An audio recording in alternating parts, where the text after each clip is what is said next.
Okay guys, today I'm going to take you through an in-depth tutorial of the deadlift.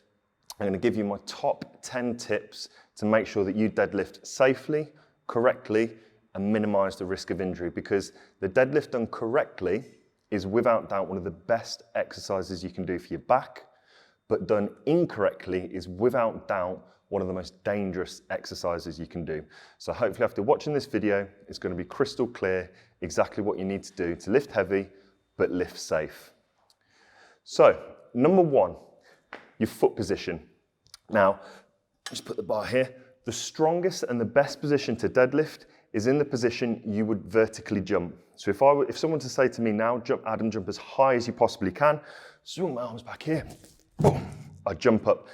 That is my power position. That is going to be the position I can drive through the floor with the most force. So if that's my power position, I don't want to be deadlifting like this, and I don't want to be deadlifting like that. Okay, so for 99% of people, it's going to be shoulder width or maybe even a little bit inside. So make sure that you get your feet in the right position. And one more thing, as you probably already noticed, I haven't got my trainers on. I've got my Adidas trainers over there, which have got a soft, squidgy sole, and they are absolutely no good at all when you're deadlifting. So I highly recommend, if you're on a platform like this, take your shoes off.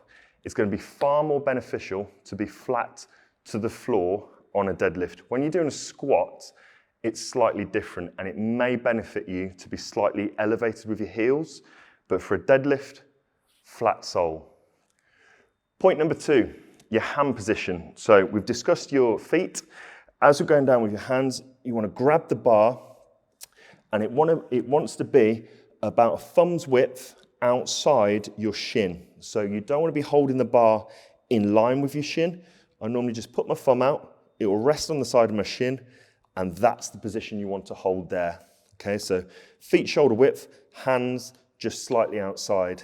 Now, that's what I call a double overhand grip, like that. That will be stage one, okay? Do that for as long as you can until your grip starts to slip. Stage two would be what I call over under, like that. Okay, that will be a stronger grip position.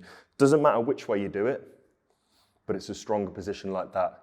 Stage three would be to wear lifting wraps and strap up over the bar, which is what I normally do when I get over X amount of weight. So start off like this. When your grip starts to fail, go like that.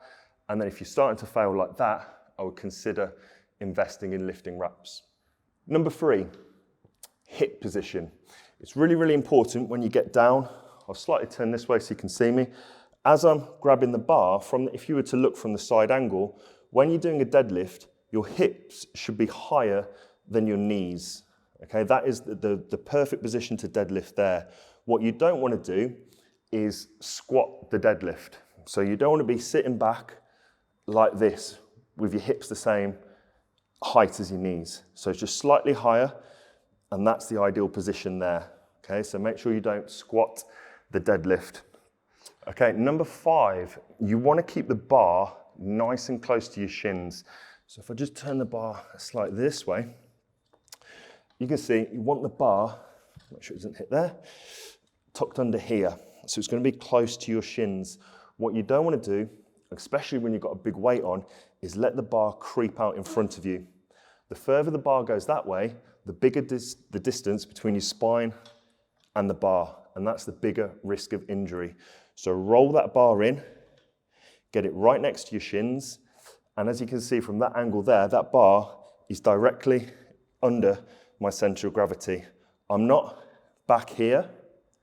My shoulders are actually, if I was to draw a line straight down from my shoulders are in front of the bar. That is the strongest position and the safest position. This is squatting a deadlift. This is a strong position. Number six, you need to maintain what I call a neutral spine. So if you look at my back position here, it's nice and straight. We don't want to see any rounding or arching as we pull the weight up. So that back position there, if I was to put a broomstick from my coccyx to the back of my head, there's a dead straight line there. There's no rounding in the mid-back. Maintain that position. That's what we call a neutral spine. Okay, so point number 7. We want to engage our lats before you lift the weight. And this is a big, big, big mistake that a lot of people make. So feet position, hand position, got my hips higher than my knees. The bar is under my center of gravity. It's nice and close to my shins, looking really good so far.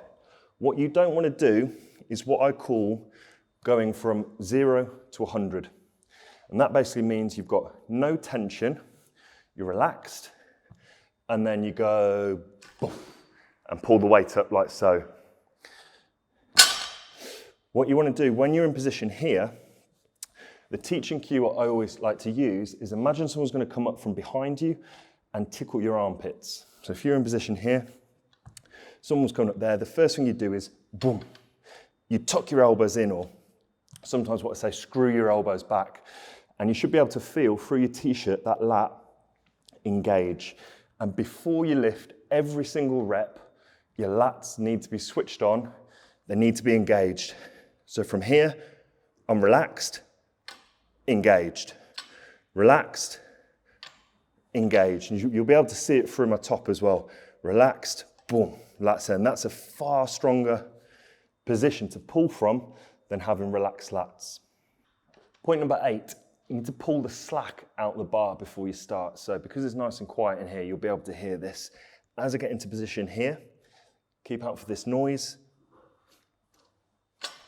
Hear that? That's relaxed. That's pulling the slack out the bar. So you should never have a bend in your elbow. They should never be soft. You should, boom, have tension through your arms. You're like a coiled spring. You're ready to lift. Everything's tight. And then you come up. So make sure before every lift, you pull the slack out the bar, your arms should be dead straight, like that, and you're good to go.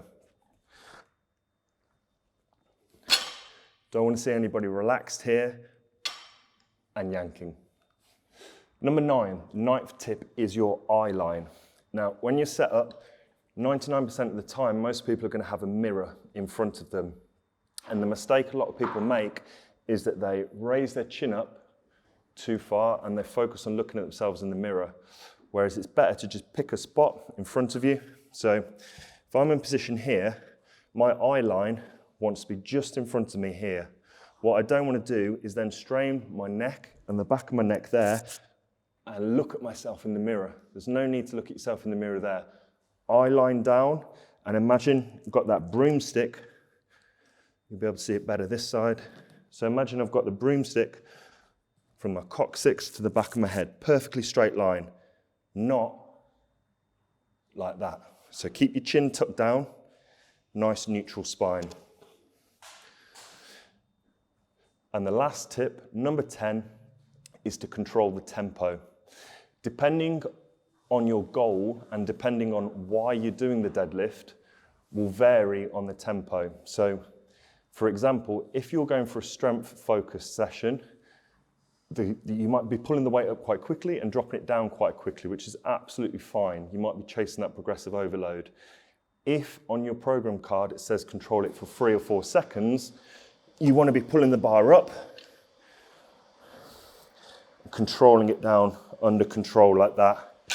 And make sure when you do pull it up, you don't want to hyperextend as well. So just come up to a straight position and then control the tempo back down. So they're the 10 top tips for the deadlift. Hope that's helped, and I hope you have more confidence now lifting heavier in the gym with good form.